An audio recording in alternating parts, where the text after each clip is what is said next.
मैं तपेंद्र कुमार सिंह अपने YouTube channel पे आप सभी का हार्दिक स्वागत करता हूँ। अपने ऑडियंस के लिए मैंने एक पहल की शुरुआत की है, जिसके तहत हम जानेंगे अपने संविधान को।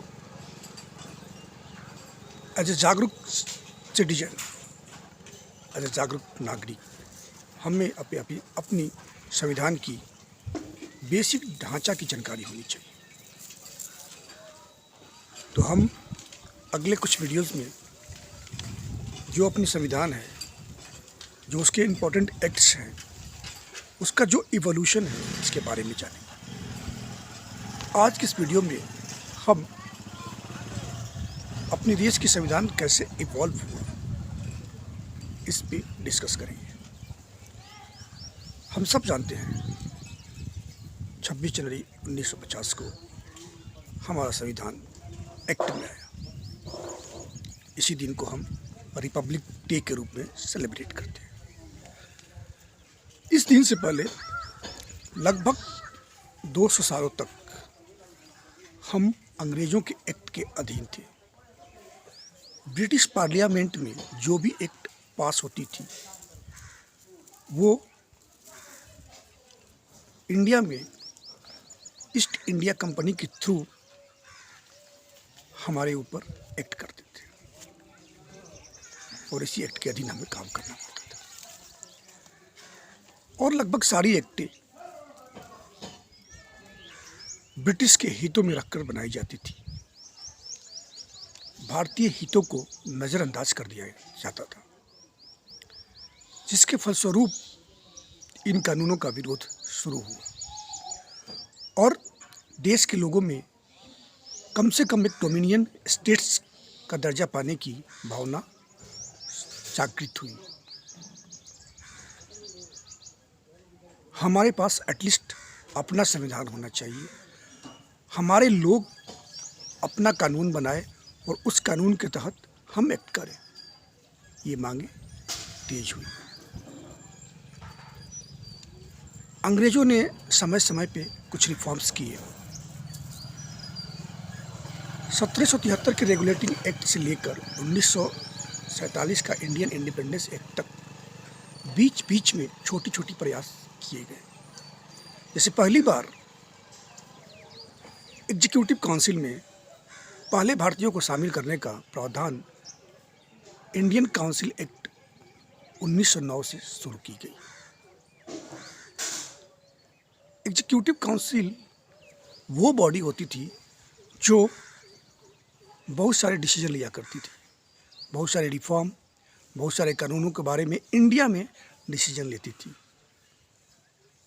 जिसमें मेंबर तो चुना गया, लेकिन उसका प्रभाव लगभग निग्लिजिबल था। 1919 में भारत में पहली बार डायरेक्ट इलेक्शन की प्रावधान की गई।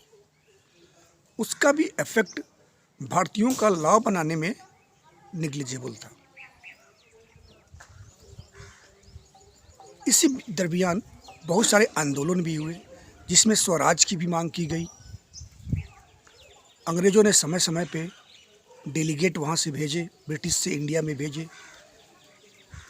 जो यहाँ की कंडीशन थी उसका वो इंस्पेक्शन करते थे और उसके अकॉर्डिंगली वो एक्ट बनाने की कोशिश करते थे।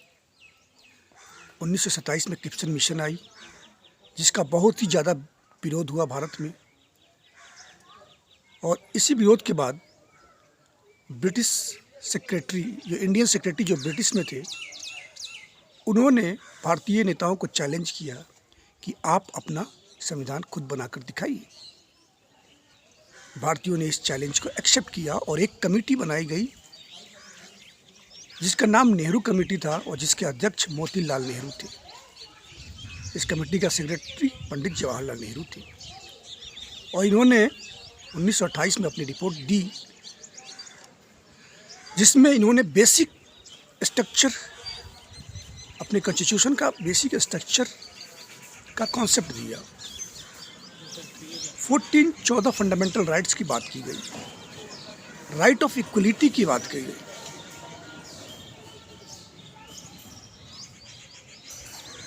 ऐसे बहुत सारे प्रावधान थे, बहुत सारे रिफॉर्म थे जो देश के लिए और देश की जनता के लिए सही था, जिसके विरोध में जिन्ना ने अपनी 14 पॉइंट्स दी। जिन्ना का 14 पॉइंट्स का जो अगर हम मेन थीम देखें, मेन जिस्ट देखें, तो वो था सेपरेट इलेक्टोरेट, और कहीं ना कहीं उसमें कम्युनल चीज़ें इन्वॉल्व थी। तो ये सारी चीज़ें वैसे ही रह गई। 1946 में जब ब्रिटिश प्राइम मिनिस्टर इटली थे, उन्होंने एक डेलीगेट भेजा, 3 मेंबर की डेलीगेट भेजा, जिसका नाम कैबिनेट मिशन प्लान था। और कैबिनेट मिशन प्लान के तहत पहली बार संविधान सभा के गठन की बात की गई और सभी प्रोविंसेस में इलेक्शन हुए। इलेक्शन के बाद 289 लोगों की एक कमेटी बनी, जिसे हम संविधान सभा बोलते हैं। इसमें 292 लोग प्रोविंसेस से थे, 92 लोग प्रिंसली स्टेट से थे और 4 लोग चीफ कमिश्नरी से थे। पहली मीटिंग जो हुई संविधान सभा की, वो 9 दिसंबर 1946 को हुई, जिसके चेयरमैन डॉक्टर सच्चिदानंद सिन्हा थे, जो बिहार के थे। अगली मीटिंग 2 दिन बाद 11 दिसंबर 1946 को, जिसमें डॉक्टर राजेंद्र प्रसाद को चेयरमैन चुना गया। कॉन्स्टिट्यूएंट असेंबली की जो सबसे प्रमुख बात थी कि जब कोई भी चीज़ को इनकॉर्पोरेट करना होता था, कोई भी डिसीजन लेने होते थे, तो 100% सहमति होनी चाहिए। जितने भी मेंबर थे, सबकी सहमति होनी चाहिए थी। इसी बीच भारत में कम्युनल राइट्स हुए। एक अलग देश की मांग, पाकिस्तान देश की मांग तेज हुई, जिसकी अगुवाई मोहम्मद जिन्ना कर रहे थे। फिर माउंटबेटन को भारत भेजा गया। इंडियन इंडिपेंडेंस एक्ट 1947 के तहत भारत और पाकिस्तान को अलग कर दिया गया और 15 अगस्त 1947 को भारत आज़ाद हुआ। फिर जो कॉन्स्टिट्यूएंट असेंबली थी, इसको रीस्ट्रक्चर किया गया। पाकिस्तानी मेंबर भी थे इसमें, उन्होंने अपनी एक अलग कॉन्स्टिट्यूएंट असेंबली बनाई और भारत के जो मेंबर थे, अब आज़ादी के बाद 299 बैठ गए, बच गए। 24 अगस्त 1947 को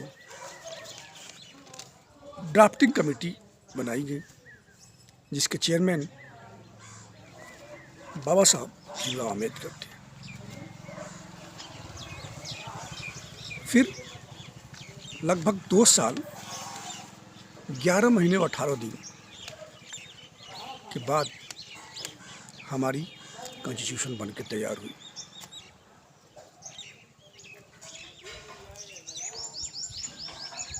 छब्बीस दिसंबर 1949 को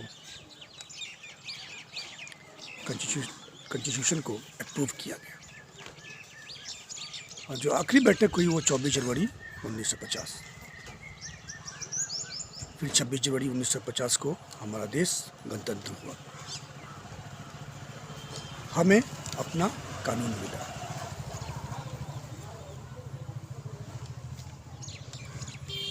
जो कॉन्स्टिट्यूएंट असेंबली बनी थी, उसी समय इंटरिम गवर्नमेंट का भी फॉर्मेशन हुआ था, जिसमें प्राइम मिनिस्टर पंडित जवाहरलाल नेहरू जी को बनाया गया था। जो ये कॉन्स्टिट्यूएंट असेंबली थी, आगे चल के इसी ने पार्लियामेंट का काम किया, जबकि पहला जनरल इलेक्शन 1952 में कंप्लीट न हुआ।